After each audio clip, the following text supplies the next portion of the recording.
Todo empezó con el silencio. Ese silencio profundo que solo se encuentra a kilómetros de cualquier pueblo. Rodeado de 12 hectáreas de bosque espeso y un lago tranquilo que reflejaba el cielo como un espejo. Ese era el lugar que yo, Mateo Ruiz, había soñado durante 10 años en el Ejército de Tierra. Como técnico de desactivación de explosivos en las misiones de Afganistán. Mis oídos todavía zumbaban con las explosiones. Mis hombros cargaban el peso de caminar hacia lo que los demás huían. Solo quería un sitio donde lo único que me preocupara fuera si los peces picaban. La finca era mía. La había comprado con cada euro ahorrado y cada día de servicio. La casa necesitaba reformas. El granero se inclinaba un poco y las vallas eran más una sugerencia que una realidad. Pero era mi pedazo de paraíso en las montañas verdes de Galicia. Cada mañana tomaba el café en el porche con Luna, mi perra, a mis pies, viendo la niebla levantarse del lago. Fue la primera paz verdadera que sentí en mi vida adulta. Duró exactamente 3 semanas. Se llamaba Elena Vargas. Presidenta de la comunidad de propietarios de la urbanización de lujo al otro lado del bosque. Una de esas zonas con casas idénticas. Jardines perfectos y reglas para todo. Mi finca, afortunadamente, no formaba parte de esa comunidad.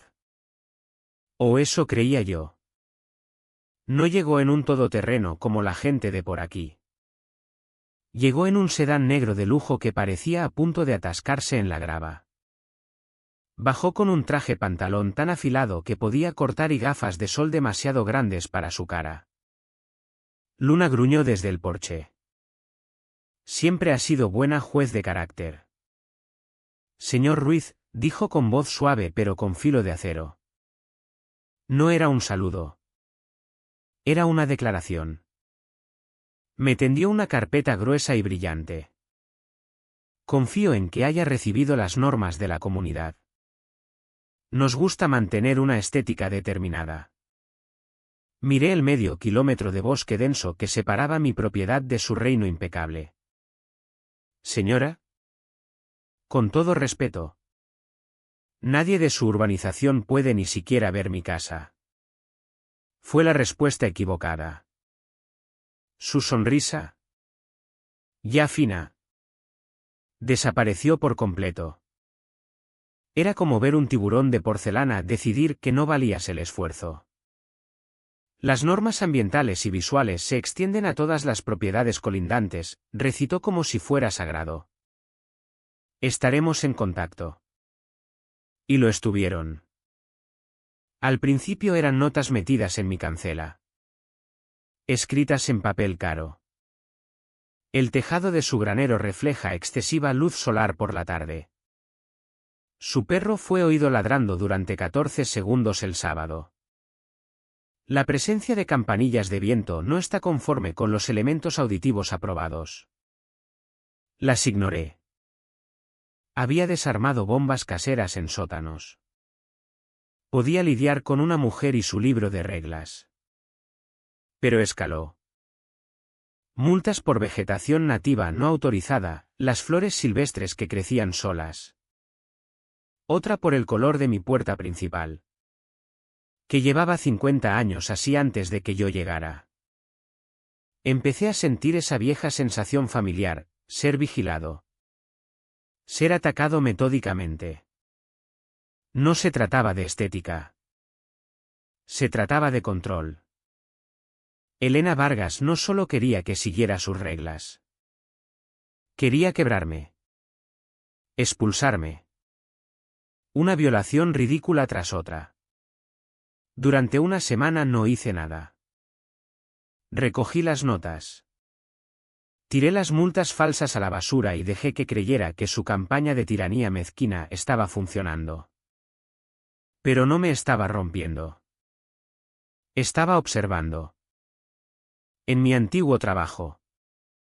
El primer paso siempre era la reconnaissance. No entras a ciegas. Observas. Aprendes. Mapeas el terreno y la amenaza. El punto de inflexión llegó un martes. Estaba junto al lago revisando un cordel de pesca cuando oí voces. No desde el camino, sino dentro de mi propiedad. Cerca del viejo sendero maderero. Hice que Luna se quedara quieta y me moví entre los árboles como un fantasma. Allí estaban, dos hombres con polos que llevaban el logo impecable de la comunidad bordado. Uno tenía un kit de análisis de suelo. El otro sacaba fotos no del paisaje, sino de los cimientos de mi casa. Estaban a 400 metros dentro de mi línea de propiedad. Una calma fría y familiar se apoderó de mí. No los confronté. Asustar a dos peones no servía de nada. Había que ir a por la reina. Esa noche, en la mesa de la cocina, abrí el portátil. Era hora de dejar de ser el objetivo y convertirme en el observador. Pedí un dron profesional con cámara estabilizada de alta resolución y media docena de cámaras de caza activadas por movimiento. Pequeñas, camufladas y resistentes al tiempo. Durante días fui un fantasma en mis propios bosques. Coloqué las cámaras en cada acceso.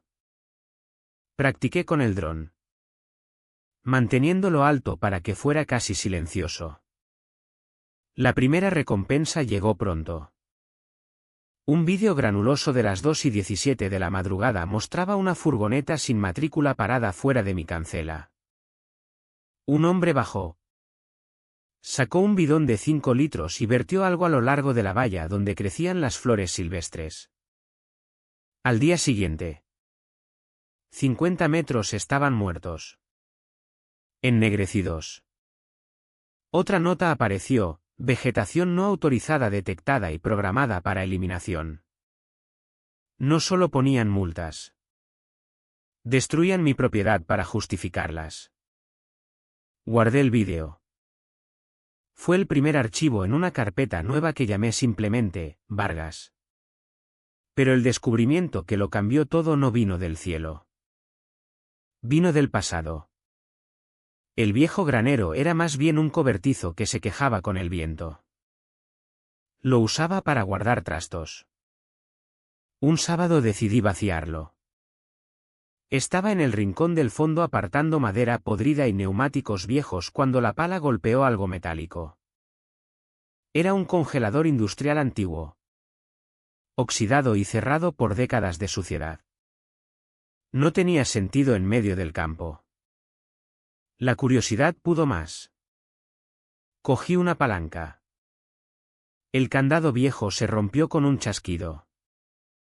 Al abrir la tapa salió un aire viciado. Olor a papel viejo. No había comida congelada. Estaba lleno de carpetas y archivadores. Y encima una caja metálica pesada sellada. Mis manos temblaron un poco al sacarla. En la tapa estaba grabado burdamente un nombre: Arturo Beltrán. El hombre de quien había comprado la finca. O mejor dicho, de su herencia. Decían que había sufrido un infarto repentino años atrás. Sin familia que reclamara la propiedad. Había ido a subasta pública.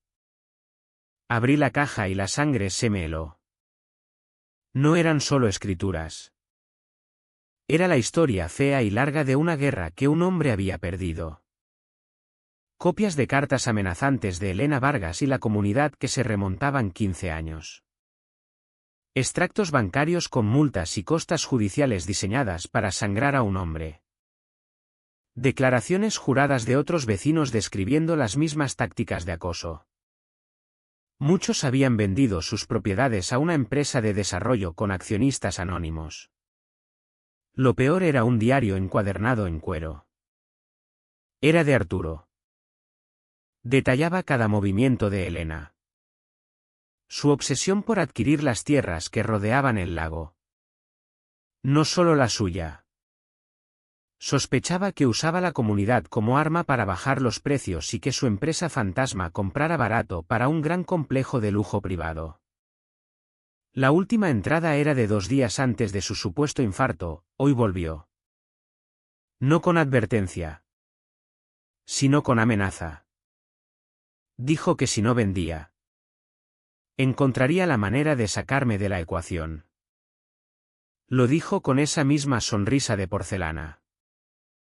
Dios me ayude. Creo que lo dice en serio. Estoy guardando el resto de las pruebas en el congelador. Es el único sitio que se me ocurre. Si alguien encuentra esto, no dejéis que gane. Cerré el diario y me senté en el suelo polvoriento del granero. Luna se acercó y empujó mi mano. Sintiendo el cambio. Esto nunca había sido por campanillas o flores silvestres. Era por la tierra. El lago y una conspiración de 15 años dirigida por una mujer que no se detenía ante nada. Arturo Beltrán no había perdido una batalla por normas de comunidad. Había luchado por su vida. Y yo estaba sentado justo en el medio de su última resistencia desesperada. Las pruebas para destruir a Elena Vargas no estaban solo en la tarjeta del dron. Estaban en mis manos. Una verdad fría dejada por un fantasma. Ya no era solo mi pelea. Era la suya.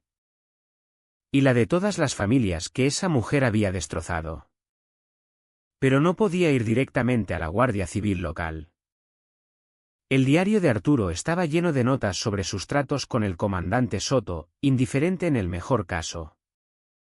Cómplice en el peor. Necesitaba más. Tenía el pasado en la caja metálica y el presente en la tarjeta de memoria. Ahora necesitaba construir el futuro. Necesitaba aliados. Elena, en su arrogancia infinita, me dio la oportunidad. Una semana después llegó una carta certificada. No era una multa. Era una notificación formal de violación de convenios y reclamación de propiedad. Un desahucio casero.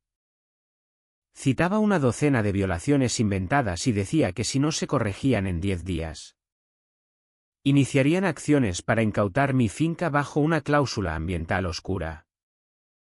Era absurdo legalmente. Pero era un arma cargada. Esa tarde no cogí el coche. Caminé. Mi vecino más cercano era Jorge Ramírez. Un agricultor jubilado de casi 80 años que había vivido allí toda la vida. Le mostré la notificación. Sus ojos se entrecerraron. Esto es una barbaridad, gruñó. No puede hacerlo. Está intentándolo, respondí. Y lo hizo con el hombre que vivía aquí antes. Y con otros. Jorge se quedó callado un largo rato. Luego me contó que le habían multado 200 euros por un huerto que se veía desde el lago. Pagaron porque era más fácil que pelear. Le dije que nunca era más fácil. Solo se ponía más difícil. Caminé hasta la siguiente propiedad. Una casita de María López.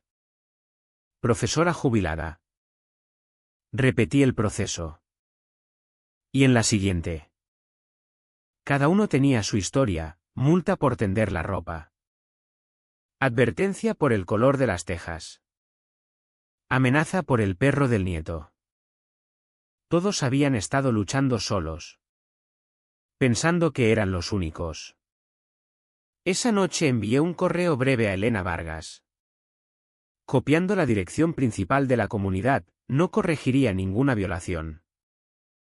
Consideraba su notificación acoso ilegal y cualquier entrada en mi propiedad sería tratada como allanamiento. Esperé. El 10º día amaneció claro. Estaba en el porche a las 6 de la mañana. Café en mano. Viendo el sol quemar la niebla. A las 9 vi el sedán negro bajando por el camino. Elena Vargas. Puntual. Detrás venía una grúa de embargo. La arrogancia era impresionante. Me levanté. Luna gruñó a mi lado. Pero justo cuando el coche se detuvo, apareció una vieja furgoneta Ford destartalada. La de Jorge Ramírez. Bloqueó la grúa. Jorge bajó y se apoyó en el capó. Brazos cruzados. Sin decir palabra. Luego el pequeño Subaru de María. Y otro. Y otro. En 5 minutos había una docena de vehículos alineados en mi camino. Agricultores. Profesores. Mecánicos. Veteranos. Formaron un muro humano silencioso entre Elena y mi casa. Sin pancartas. Sin gritos. Solo presencia quieta e inamovible de una comunidad que ya había tenido suficiente. Vi a Elena bajar del coche. Su cara.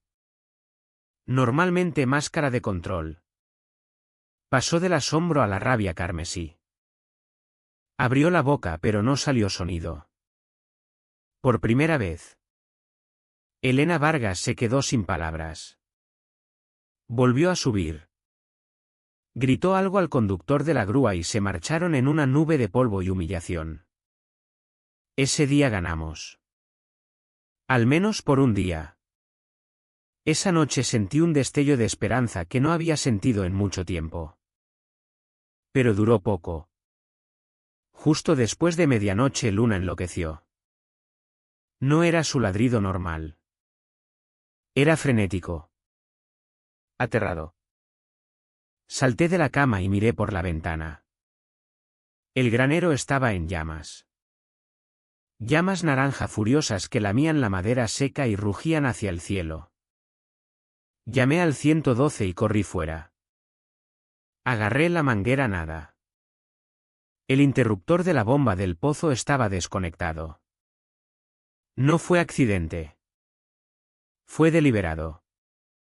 Habían cortado mi capacidad de apagarlo. Solo pude quedarme allí. Impotente. Mientras el tejado del granero gemía y se derrumbaba. Mi sueño de paz se convertía en cenizas delante de mí. Era un mensaje escrito en fuego: esto pasa cuando te enfrentas a mí. Cuando llegó el cuerpo de bomberos voluntarios ya era tarde. El granero era una ruina carbonizada. El jefe de bomberos se acercó con la cara tiznada. No fue un rayo. Mateo, dijo en voz baja. Olía a acelerante por todas partes. Alguien quería que ardiera rápido. Mis ojos estaban fijos en el rincón del fondo. ¿Dónde estaba el congelador? Cuando apagaron las últimas brasas. Me acerqué. El congelador estaba negro. El asa derretida. Pero seguía cerrado. Luna se acercó lloriqueando y rascando el metal caliente. Elena había intentado quemar el pasado. Pero había fallado. Me había dado la pieza más condenatoria: jurisdicción. El incendio lo cambió todo. Elevó esto de disputa vecinal a delito grave: incendio intencionado. Intento de destrucción de pruebas. Ahora tenía motivo para asaltarme al comandante Soto. A la mañana siguiente cargué el congelador ennegrecido y mi disco duro con las grabaciones del dron en la furgoneta y conduje 2 horas hasta la sede de la Unidad Central Operativa de la Guardia Civil en la capital provincial. Expuse toda la historia fea. El agente veterano pasó de la profesionalidad fría a inclinarse hacia adelante cuando vio el diario de Arturo. Cuando mencioné al comandante Soto y mi sospecha de complicidad. Sus ojos se endurecieron. Ese nombre ha salido antes, dijo con voz plana. Tomó todas las pruebas. Me dijo que volviera a casa. Que me quedara quieto y no hablara con nadie. 2 días de silencio. Los más largos de mi vida. Entonces sonó el teléfono. Era el agente. Señor Ruiz. Tenemos una situación única y una propuesta muy inusual. El caso era sólido. Iban a por toda la red. Pero Soto era el eslabón débil. Si actuaban públicamente podía avisar a Elena y las pruebas desaparecerían. Tenían que quitarlo en silencio. El problema, necesitaban a alguien limpio para ocupar su puesto de forma interina. Alguien con historial intachable. Servicio militar y que ya conociera a todos los jugadores. Hubo una larga pausa. No puede hablar en serio, susurré. Necesitamos un jefe interino. Mateo, dijo usando mi nombre por primera vez. Le necesitamos a usted. Yo había venido buscando paz. No una placa. Pero mirando los restos carbonizados del granero pensé en las últimas palabras de Arturo, no dejéis que gane. Solo había una forma de terminar esto. Lo haré, dije. 3 días después estaba frente a un espejo de cuerpo entero mirando a un extraño con mi cara. El uniforme estaba impecable. El cinturón pesado llevaba las herramientas de un oficio que nunca quise. Y la placa de jefe de la Guardia Civil brillaba sobre mi corazón. Pesaba más que cualquier chaleco antibalas que hubiera llevado. El nombramiento fue discreto. En una sala trasera del juzgado. Solo el agente de la UCO y 2 guardias veteranos que él mismo había traído de otra provincia. Eran mi nuevo equipo. Conocían la podredumbre que íbamos a extirpar. Mi primer acto no fue una rueda de prensa. Fue una reunión. Extendimos un mapa de la comarca. Mi dedo trazó mi propia finca. Es arrogante, les dije. Cree que ha ganado. Quemó mi granero y cree que quemó las pruebas. Cree que estoy roto. Un animal herido es más predecible. Volverá a rematar el trabajo. El plan era simple. Las mejores trampas siempre lo son. No iríamos a por ella. La haríamos venir a nosotros. Yo sería el cebo. Mi finca. La zona de muerte. Me quité el uniforme. Volví a ponerme los vaqueros y la camisa de trabajo. Pasé 2 días arreglando los restos del granero. Arreglando la valla. Actuando como un hombre que intenta recomponer su vida sin saber que el lobo aún rondaba. Mis nuevos guardias en coches camuflados estaban a 1 kilómetro. Vigilando una cámara oculta en mi camino. Los agentes de la UCO más atrás. Listos para cerrar el perímetro. Todo el mundo esperaba el error fatal de Elena Vargas. Llegó un jueves por la tarde. Estaba en el porche limpiando un carrete de pesca con Luna dormitando al sol. La radio policial discreta estaba a mi lado. A las 2:42 crepitó. No fue la voz del operador. Fue una grabación de la llamada al 112 y la voz era la de ella. Fría. Preocupada y falsa. Necesito denunciar a un hombre en la finca 1120 del Camino del Lago. Se llama Mateo Ruiz. Es veterano y creo que se ha vuelto inestable. Ha hecho amenazas. Ahora mismo un asociado lo vio con un rifle de alta potencia que sé que no está registrado. Es un peligro para la comunidad. Envíen a alguien inmediatamente. Sentí una satisfacción fría y sombría. Era un montaje perfecto. Uno de sus matones había entrado de noche y escondido un rifle viejo sin registrar bajo una lona en mi furgoneta. Ella había plantado la semilla y ahora llamaba a los segadores. Cogí la radio. Todas las unidades. El objetivo está en movimiento. Fase 1 en marcha.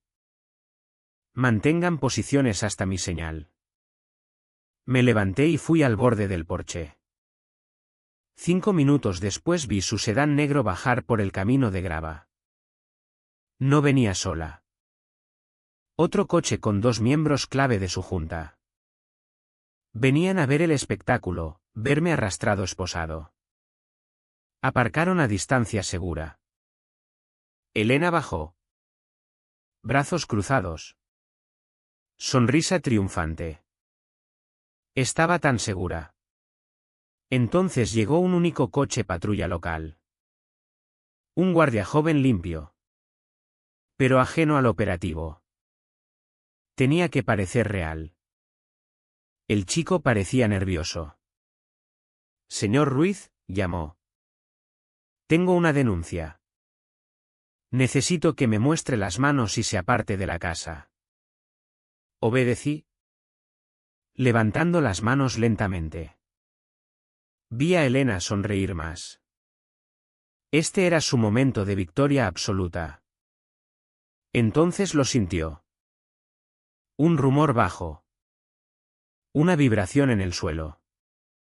Más de un motor. Su cabeza se inclinó. Cejas fruncidas de confusión. El guardia joven también lo oyó y miró hacia el camino.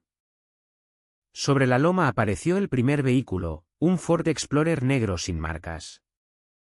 Luego otro. Luego un todoterreno pesado de la Guardia Civil. Luego 2 patrullas más. Luego otro SV. No llegaron con sirenas. Llegaron como una marea silenciosa e imparable. Un convoy de autoridad. Se desplegaron con precisión militar. 2 agentes de la UCO en chalecos tácticos se dirigieron directamente a los compinches de Elena. Separándolos. Otro equipo cerró el perímetro. El guardia joven se quedó boquiabierto. Vi la cara de Elena. Fue un derrumbe a cámara lenta. La sonrisa triunfante se evaporó. Luego confusión. Luego comprensión nauseabunda de que algo iba terriblemente mal. Su sonrisa no se desvaneció. Se derrumbó. El vehículo principal. El todoterreno de la Guardia Civil. Se detuvo justo delante de ella. Nuevo. Limpio. Autoritario. Y pintado en letras oficiales, Jefe Ruiz. Los ojos de Elena se clavaron en el nombre. Su cara se aflojó. El color abandonó sus mejillas. La puerta del conductor se abrió y bajé. Ya no llevaba la camisa de trabajo. Llevaba el uniforme completo. Botas pulidas. Cinturón pesado y la placa brillando al sol de la tarde. Vi sus labios formar las palabras aunque no salió sonido. Un susurro horrorizado en el viento. Ese no es quien llamé. Caminé hacia ella lentamente.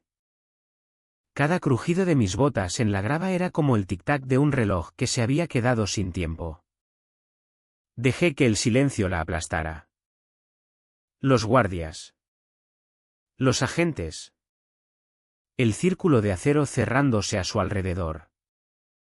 Todo a mi mando. Me detuve a pocos pasos. La miré directamente a los ojos. Llamaste al 112 para denunciar a un hombre peligroso con un arma en esta dirección. Elena, dije con voz baja y firme. Pues aquí estoy.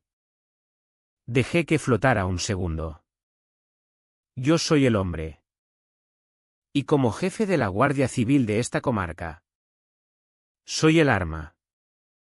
Su cuerpo tembló entero. La reina había sido acorralada. Su colmena desmantelada. Elena Vargas, dije ahora con la voz oficial e inflexible de la ley. Queda detenida por conspiración para cometer fraude. Múltiples extorsiones.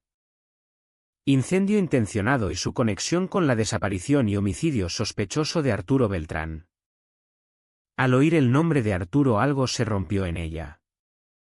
Un jadeo estrangulado escapó de sus labios. Asentí secamente a uno de mis guardias. El chasquido metálico de las esposas cerrándose en sus muñecas fue el sonido más fuerte que había oído nunca. Era el sonido de 15 años de terror terminando. Era el sonido de una promesa cumplida. Era el sonido de la justicia. Durante un momento nadie se movió. El viento agitó las hojas de los robles. En la distancia un pájaro cantó. Ajeno a todo. Elena Vargas se quedó allí. Cara hueca. La lucha completamente ida. Parecía pequeña. Despojada de su poder y sus abogados caros. Solo una mujer amargada y derrotada. Mientras mis guardias la llevaban al coche patrulla no forcejeó. No dijo una palabra. El reinado de la reina había terminado. Sus compinches, pálidos y asustados, fueron metidos en coches separados. Toda la operación fue limpia, silenciosa y profesional. Cuando el último vehículo se alejó dejando una nube de polvo, un silencio profundo cayó sobre la finca. Era un silencio diferente al que yo había venido buscando. Este se había ganado. Se sentía limpio. El guardia joven que había llegado primero se quedó mirándome con ojos como platos. Jefe no tenía ni idea. Ni yo. Hijo, le dije poniendo una mano en su hombro. Vete ya. Lo has hecho bien.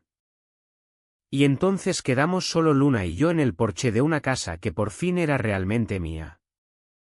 Las semanas siguientes fueron un proceso lento y metódico de desenredar la telaraña que Elena Vargas había tejido durante casi 2 décadas.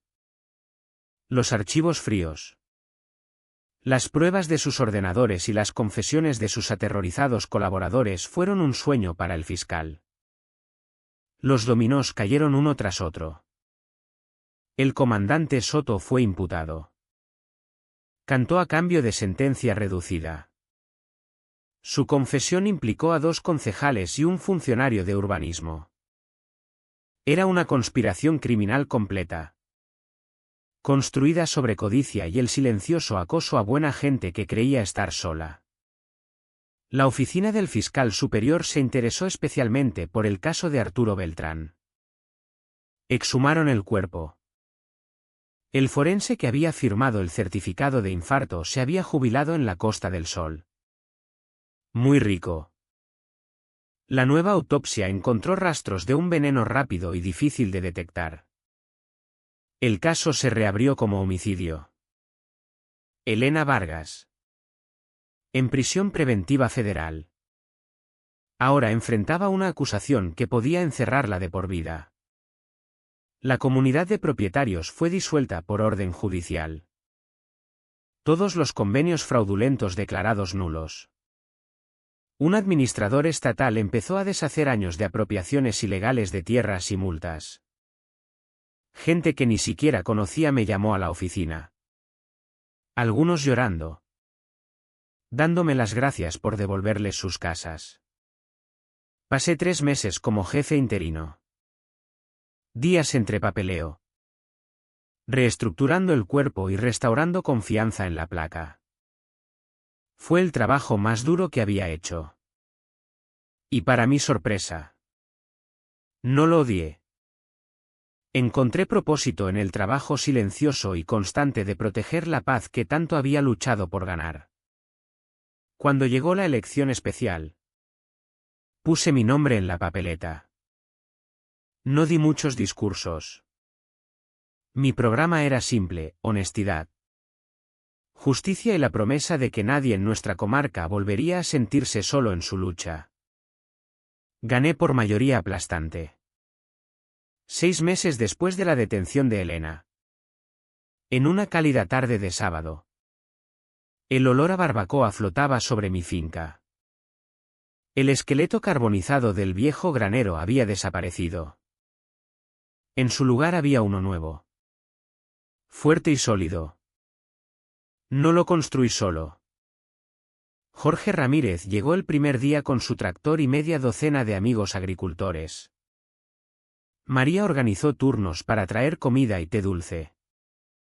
Toda la comunidad se unió. Ahora estaban aquí otra vez.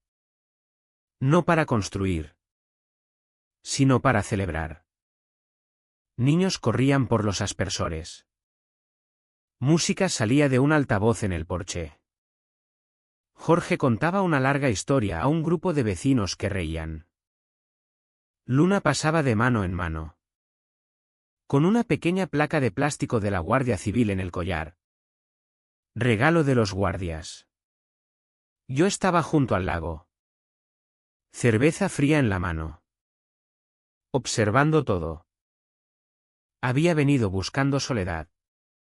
Un lugar tranquilo para dejar atrás los fantasmas.